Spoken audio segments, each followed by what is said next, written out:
Bonjour, bienvenue à lvatv.ca.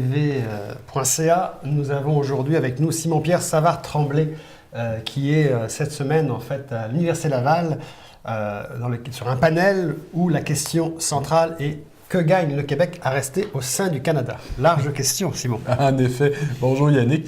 Effectivement, puis moi je suis évidemment, je vous laisse deviner dans quel camp je suis, parce qu'il y a deux participants à la table ronde qui sont favorables à l'indépendance du Québec, deux qui sont contre. Toi et l'option nationale?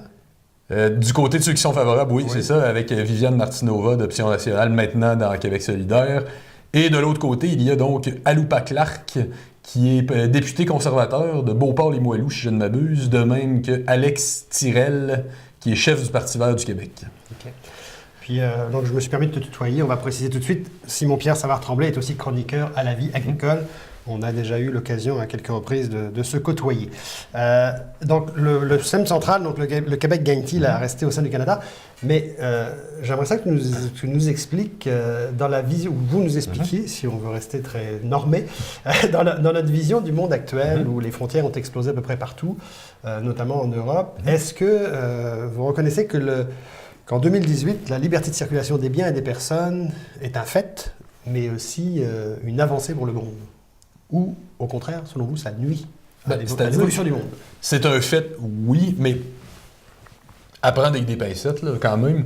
La liberté des personnes, c'est certainement le cas. La liberté de circulation, pardon, des personnes, c'est certainement une réalité au sein de l'Union européenne. Moi, ça m'est arrivé il y a quelques années. J'avais pris une mauvaise sortie en Bavière en voiture, puis je me suis retrouvé en Autriche.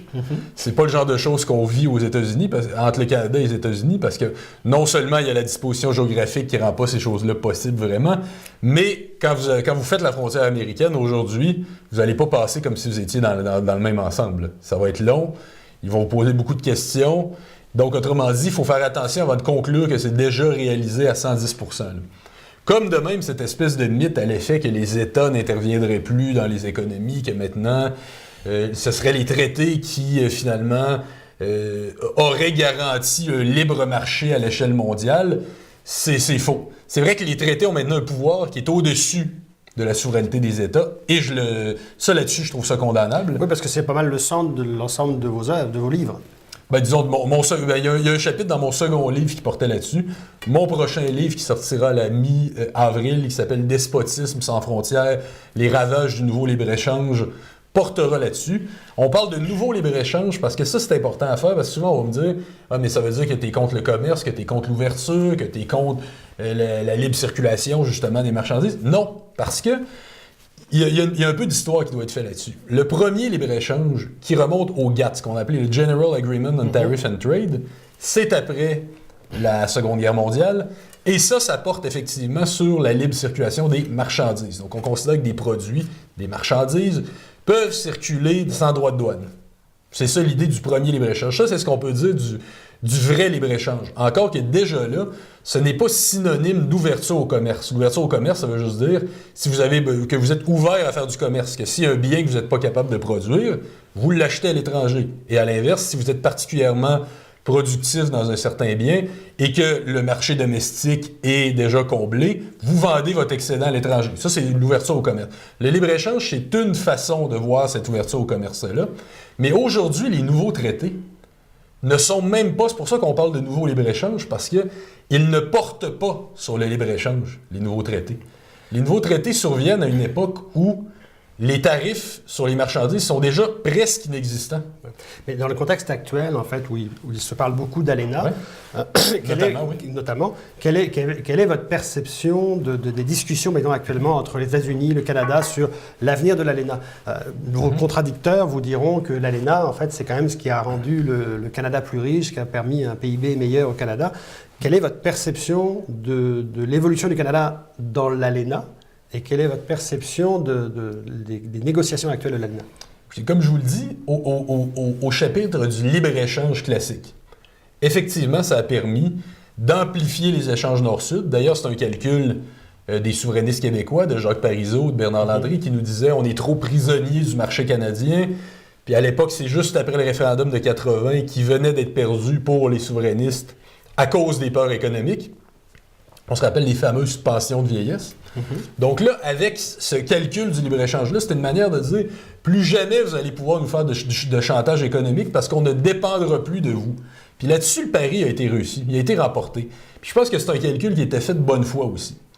Ceci étant, outre le simple volet du libre-échange, je vous disais tout à l'heure que les accords contemporains, les accords aujourd'hui, ne portent même plus sur les libre-échanges. Le grand économiste Joseph Stiglitz, qui était à la Banque mondiale et qui a été conseiller de Bill Clinton, conseiller économique de Bill Clinton, disait à propos du partenariat transpacifique il y a quelques années, il disait « It is about many things, but free trade, not so much ». Ça porte sur beaucoup de choses, mais pas tant que ça sur le libre-échange. Étant donné que c'est déjà fait, ça porte plus là-dessus, puis ça porte plutôt, puis c'est là où le bas blesse, ce sont des pavés réglementaires, des milliers et des milliers de pages qui dictent aux signataires une politique précise. Donc, vous êtes tenu de vous en tenir au traité par rapport au prix des médicaments, par rapport à des questions environnementales, par rapport à la question agricole. Donc, sur un paquet de sujets qui ne sont que connexes au domaine du commerce, on vous dicte une politique à adopter, à accepter, à prendre, sous peine d'être illégale. Une fois que vous êtes signataire, vous ne pouvez pas la contourner. Et si on en revient à votre thème de débat de cette semaine à l'Université Laval, qui est quelle est la place du Québec dans le Canada, ou le Québec gagne-t-il à être au sein du Canada, au regard des traités que le Canada a signés et signe encore, vous êtes donc en faveur du retour aux frontières, même pour le Québec? Ben, retour aux frontières. Un Québec indépendant avec certaines frontières avec le Canada. Mais écoutez, c'est-à-dire que il n'existe pas d'ouverture ou de fermeture totale dans la vie. Il y a toujours des décisions, puis ça, c'est ce que je souhaite qu'en regagnant la souveraineté, qu'il y ait des manières, puis qui dit souveraineté dit pouvoir politique, qu'il y a des manières, en fonction des circonstances, d'appliquer certains contrôles si la situation l'exige. Ce que vous ne pouvez pas faire, c'est que vous avez un traité qui vous l'empêche. Puis si la situation l'exige, ça veut dire qu'à un moment donné, on constate que tel produit que le Québec ait son pouvoir politique pour signer ou non signer certains traités. Évidemment, les absents ont toujours tort. Première chose, nous sommes absents de l'ensemble des négociations. Pierre Mark Johnson, qui était représentant, par exemple, dans le cas de l'accord Canada-Europe, il représentait, entre grosses guillemets, le Québec dans le cadre de ces négociations-là pendant plusieurs années. Puis il admettait lui-même, il y a quelques années, en commission parlementaire, que le rôle du Québec, c'était de faire de la diplomatie de corridor. Parce que, dans les faits, il disait même « Notre action se limite à donner un billet doux à la délégation canadienne. » Parce que le Québec n'était pas à la table, ne participait pas aux négociations. Donc, il fallait essayer de jouer du coude dans les corridors avec les diplomates pour espérer et essayer de se faire entendre. Alors, Simon-Pierre Savard-Tremblay, c'est tout le temps que nous avons, mais nous vous remercions. Et large débat, le Québec gagne-t-il à être au sein du Canada? Ça se poursuit cette semaine. Déjà, bon. Ça se poursuit cette semaine à l'Université Laval. Merci Yannick.